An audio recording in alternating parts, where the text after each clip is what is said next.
Good morning, my dear students. This is your physics class of grade 10th. In this class, we will discuss numericals of exercise 7a.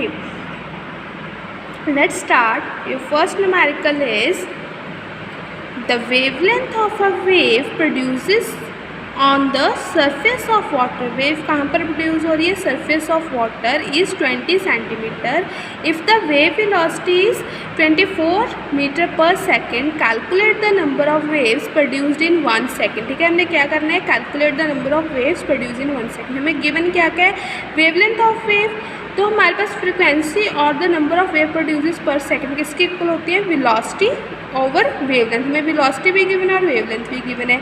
Just put the values of velocity and wavelength and you got the answer. And second, they ask the time in which one wave is produced. ठीक है, वो time जिसमें one wave produce हो रही है. Time क्या होता है? 1/1 फ्रिक्वेंसी. हमारे पास फ्रिक्वेंसी क्या है?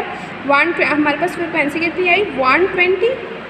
ठीक है, तो हमारे पास टाइम कितना आ गया? 8.3 इंटू 10⁻⁻23 सेकेंड. तो आपने देखना है कि आपको न्यूमेरिकल में कौन कौन सी वैल्यू गिवन है. You just write the given values and then write down the formula and put the values of that. ठीक है.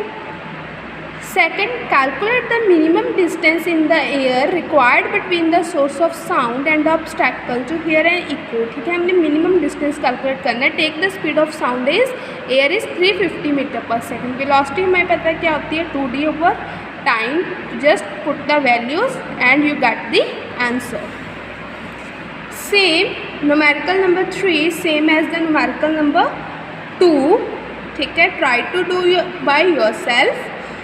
Next, numerical number 4, a man standing 25 meter away from a wall produces a sound and receive the reflected sound. ठीक है, sound produce कर रहा है, reflected sound उसे को receive कर रहा है. Calculate the time after which he received the reflected sound if the speed of sound in air is 350 meter per second. ठीक है, हमने टाइम पता करना है जब उसे साउंड सुनाई दिया, रिसीव किया उसने. तो हमें गिवन क्या है? Velocity of sound, speed of sound in air. तो वेलोसिटी क्या होती है? 2d upon time. ठीक है, टाइम हमने पता करना है. Just put the values of given. ठीक है, जो गिवन वैल्यूज है वो पुट करो, आपको आंसर मिल जाएगा. सेकंड क्वेश्चन उन्होंने क्या बोला? Will the man be able to here the distinct eco. क्या वो इको उसे सुनाई देगी? Explain the answer. Yes, because the reflector sound reaches the man 0.1 second after the sound original sound is heard and the original sound persists only for 0.1 second. Right.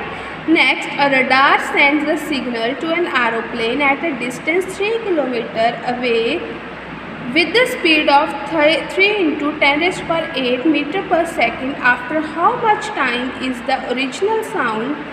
After how much time is the signal received back after reflecting from aeroplane? तो हमारे पास velocity हमें given किया क्या है? पहले ये देखो, radar sends the signal to an aeroplane at a distance. हमें डिस्टेंस गिवन है. विद द स्पीड हमें स्पीड भी गिवन है. आफ्टर हाउ मच टाइम, तो हमने कैलकुलेट क्या करना है? टाइम कैलकुलेट करना है. आपको फॉर्मूला पता है. Just put the values of put the given values and you get the answer. Question number 6, a man standing 48 metre away. हमें क्या गिवन है? डिस्टेंस गिवन है. From a wall fires a gun. Calculate the time. तो हमने इसमें भी क्या calculate करना है? टाइम. ठीक है, speed of sound in air हमें गिवन है. कितना होता है? 320. Just right down the formula and put the given values and calculate the answer. 8th, a pendulum has a frequency of 5 vibrations. ठीक है, पर सेकेंड. तो हमें गिवन क्या है? Frequency of 5 vibrations. ठीक है, उसकी कितनी है? पर second. And observer start the pendulum and fire a gun simultaneously. Observer ने क्या किया? पेंडुलम स्टार्ट किया and fire a gun simultaneously. He hairs eco from the Cliff after 8 vibrations. ठीक है, उसे इको कब सुनाई देती है? जब पेंडुलम्स की 8 वाइब्रेशंस हो जाती हैं. If the velocity of the sound in air is 340 metre per second. ठीक है, अगर velocity of sound in air है 340 metre per second, find the distance between the cliff and the observer. ठीक है, हमने डिस्टेंस फाइंड करना है. हमें पता है 5 vibrations of pendulum in 1 second. So 5 vibrations कितने में हो रही है 1 सेकेंड में, तो 8 वाइब्रेशंस कितने में होगी 8/5 सेकेंड्स मीन्स 1.6 सेकेंड्स में, राइट। अगर 5 वाइब्रेशन 1 सेकेंड में हो रही है तो 8 कितने में होगी 8/5 में। तो फिर हमें फॉर्मूला पता है velocity equal to 2d by time. तो हमें वेलोसिटी गिवन है, डिस्टेंस भी गिवन है, और डिस्टेंस हमने पता करना है, हमें वेलोसिटी और टाइम गिवन है, ठीक है। तो हम उससे डिस्टेंस फाइंड कर लेंगे। Next, a person standing between 2 vertical cliffs produces a sound, ठीक है। एक पर्सन खड़ा है 2 वर्टिकल क्लिफ में, वो साउंड प्रोड्यूस कर रहा है। 2 successive echoes are heard at 4 second and 6 second, ठीक है। 2 सक्सेसिव इक्कोज आ रही हैं, ठीक है, after at 4 second and 6 second. Calculate the distance between the cliff, हमने डिस्टेंस फाइंड करना है। The distance of first cliff from the person, ठीक है।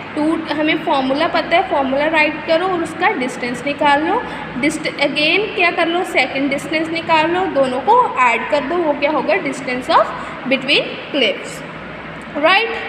Next numerical, a person standing at a distance x in front of a cliff, ठीक है। Person कहाँ पर खड़ा है at a distance x in front of a cliff, Fyers a gun, वो gun fire कर रहा है। Another person B standing behind the person A eight a distance y, ठीक है। अनदर पर्सन B कहाँ पर खड़ा है बिहाइंड द पर्सन A, ठीक है, at a distance y from the cliff. Hears 2 sounds of fired shot after 2 seconds and 3 seconds respectively. Calculate x and y, हमने distance again पता करना है, ठीक है। वो सेम है जैसे हमने ऊपर किया था। A person B hears 2 of the fired shots, ठीक है। पर्सन B को 2 फायर्ड शॉट्स सुनाई दिए। The first one is direct from the gun, first दिया गन का direct, and the other comes after reflection from Cliff, ठीक है। वो उसको इको सुनाई दी। स्पीड ऑफ साउंड कितना होता है 320 metre per second. Time taken by sound to reach from A to B directly, वो कह रहे speed equal to distance upon time, ठीक है। कितना टाइम लगा, तो हमने को स्पीड भी मालूम है, टाइम कितना था पहले 2 सेकेंड्स, ठीक है। डिस्टेंस कितना हो गया y माइनस एक्स, तो y minus x equal to 640। तो उसने देखो सीधे क्वेश्चन बेटा उन्होंने बोला कि person standing at a distance x in front of a cliff, ठीक है। In front of a cliff, person B क्या खड़ा है बिहाइंड द पर्सन A। पहले हम लेंगे अगर पर्सन कहाँ पर खड़ा है, 2 पर्सन फायर्ड अ गन, ठीक है। The person B hears 2 of the fired shots, the first from the gun directly and while a sound comes after reflection from the cliff. Speed कितनी है साउंड की 320 metre per second. Time taken by sound to reach from A to B, A से B तक कितना गया, वो कितने खड़े behind the person B standing behind this, तो उसका क्या आएगा y माइनस एक्स डिस्टेंस आ जाएगा, ठीक है। तो टाइम कितना था 2 सेकेंड्स, राइट। उसके बाद आफ्टर रिफ्लेक्शन फ्रॉम क्लिफ को जब रिफ्लेक्शन हुई तब का आफ्टर रिफ्लेक्शन फ्रॉम क्लिफ, ठीक है, 320, तब क्या होगा y प्लस एक्स, ठीक है। y plus x equal to 360, दोनों को ऐड कर पहले हमने y की वैल्यू निकाल लेनी है, फिर putting the value of y in one of the equation and you get the value of x, ठीक है। वो देखो क्वेश्चन को दोबारा समझो, उन्होंने क्या है स्टैंडिंग एट x डिस्टेंस, पहले in front of Cliff, another person कहाँ पर खड़ा है behind the person A at distance y from the Cliff, here the 2 sounds, ठीक है, आफ्टर 2 and 3 सेकेंड्स रिस्पेक्टिवली। हमने क्या करना है calculate x and y, right. Next 12th numerical, figure below shows the distance displacement graph of the 2 waves A and B, compare the amplitude the wavelength of 2 waves, ठीक है। हमने amplitude compare करना है। देखो this is the first wave, this is the first wave and this is the second wave. First का amplitude क्या, amplitude is maximum displacement from the mean position. So A का maximum amplitude कितना है 10, B का कितना है 5, ठीक है। उन्होंने calculate compare the amplitude and wavelength. अब वेवलेंथ देखो, the ratio of the amplitude क्या आ गई A1/A2 10/5 कितनी आ गई 2:1। आगे वेवलेंथ ऑफ ए की कितनी है, वेवलेंथ देखो ए की 8, ठीक है। ए वेवलेंथ यही होती है ना लैम्डा, देखो यहाँ से यहाँ तक, दिस इज़ लैम्डा, ठीक है। वेवलेंथ कितनी होगी, ए की 8, बी की कितनी है, बी की भी है 16, ठीक है। तो उनकी रेशियो कितनी आ गई, 1:2, right. This is all about your numericals of exercise 7A. Revise these numericals and do this work in physics for your notebooks. Thanks and have a nice day.